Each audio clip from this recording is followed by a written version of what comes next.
Knox County Sheriff's Office will no longer appear on the program On Patrol Live. That show started featuring deputies in November of 2024, and the office announced ending that partnership earlier today, calling it, in their words, a tremendous opportunity. A deputy from Knox County hurt during a live broadcast last year expressed a public thank you today to On Patrol Live Nation for its support in his recovery.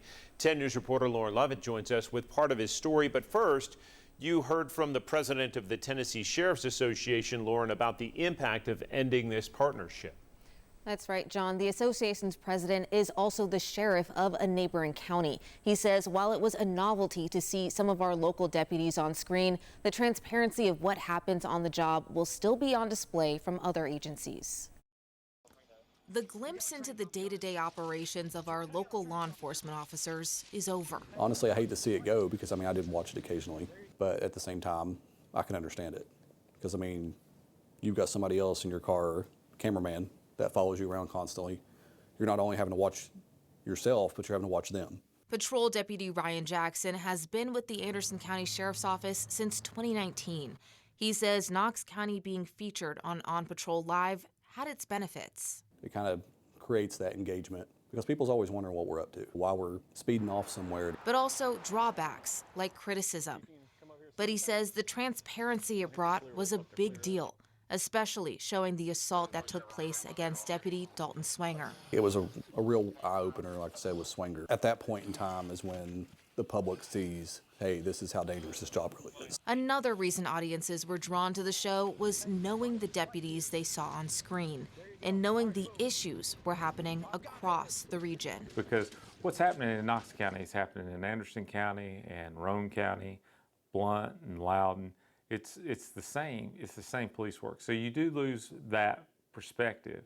However, at the end of the day, it's still real similar everywhere. While Knox County is done, another East Tennessee county might be willing to take its place. And I'm sure there's a couple officers here that would be interested in, being on Patrol Live. I know we've actually been in a couple pursuits and stuff where we've actually been on Patrol Live with Knox County. And Lauren, lots of fans of this show are online pitching their county. Let's talk about the Anderson County Sheriff's Office. Did they express any interest? Yeah, so the sheriff said that he's open to talking about it, but so far no one's reached out to him, nor is he reaching out to the show. But he says his office has been featured in other programs in the past. Barker says he'd have to weigh the pros, like more community engagement, against the cons of opening deputies up to scrutiny. Another consideration is the extra work to be on the show, but it comes with a little payout.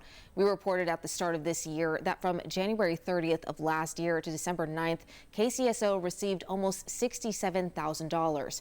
Around $50,000 went to reimbursing employees who reviewed the footage, and a little more than $17,000 went to the Employee Assistance Program. And just a quick note, John, the Knox County deputy hurt during the show is back on duty, and viewers can read his full statement right now on our website. All right, Lauren Lovett, thanks very much for the background.